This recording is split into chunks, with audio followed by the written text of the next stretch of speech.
सर्वप्रथम मी या उल्हासनगरच्या शहरवासियांना जन्माष्टमीच्या हार्दिक शुभेच्छा देतो। सालाबादाप्रमाणे यंदाही या उल्हासनगर शहरामध्ये मोठ्या उत्साहामध्ये दहीहंडीचा कार्यक्रम होणार आहे। सातत्याने गेल्या 20-21 वर्षापासून दहीहंडीचा उत्सव या उल्हासनगर शहरामध्ये होतो। हिंदू संस्कृती टिकवण्याचं काम आणि परंपरा अखंडित कायम ह्या उल्हासनगरमध्ये आपण ठेवलेली आहे। ह्या उल्हासनगरमध्ये आजूबाजूच्या सर्व शहरातील गोविंदा पथक या ठिकाणी येऊन दहीहंडीचा हा सण मोठ्या उत्साहाने साजरा करतात।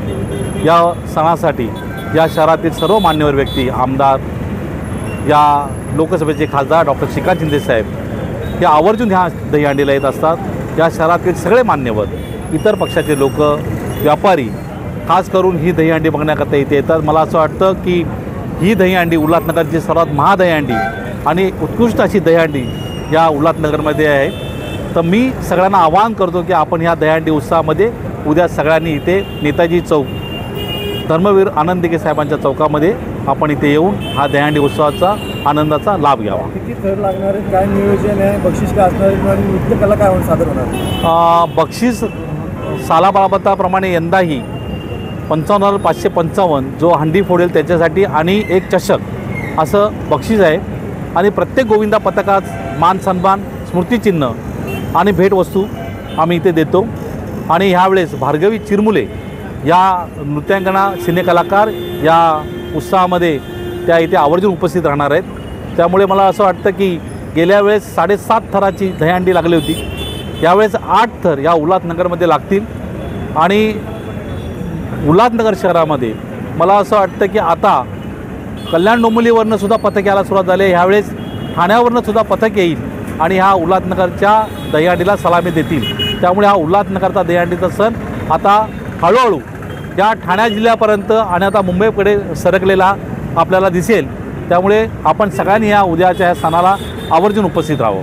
गोविंदा सुद्धा येणार या ठिकाणी काय असेल? आता सध्या ते आमचे पक्षाचेच असल्यामुळे त्यांचा शेड्यूल आहे, त्यामुळे ते उद्या येण्याची शक्यता आहे। उद्या सन्माननीय खासदार साहेब या ठिकाणी येणार आहेत, त्यामुळे ते आले तर आनंदच आहेत। त्यामुळे ते येतील म्हणून नाही तर ते आता या गोविंदा त्यांच्या नावातच गोविंदा आहेत, तर ते उद्या आल्यानंतर आपण बघू। मागील वर्षी एका तरुणाने रस्त्यावरून दहीहंडी फोडण्याचा प्रयत्न केला होता, या टायमाला आपण काय नियोजन केलं? खरं म्हटलं तर अख्ख्या महाराष्ट्रामध्ये हा चर्चेचा विषय झाला होता आणि त्या रस्सीवरनं दहीहंडीला चढण्याचा हा प्रकार किंबहुना कधीच कुणी अनुभवलेला नसेल। परंतु याची खबरदारी म्हणून या वर्षापासून आम्ही क्रेनवर ही दहीहंडी लावणार आहोत आणि क्रेनच्या माध्यमातून ती दहीहंडी, त्यामुळे कोणाला वरती जाण्याचा प्रश्न उद्भवणार नाही आणि त्याची संपूर्ण सावधगिरी दहीहंडी पथकासाठी आणि वरच्या गोविंदाला एकदम सुरक्षितता देण्याचं काम यावेळेस या दहीहंडी पथकाद्वारे आणि आमच्या मंडळाद्वारे केलेलं आहे। कोणार्क, अपना शहर, अपनी बातें।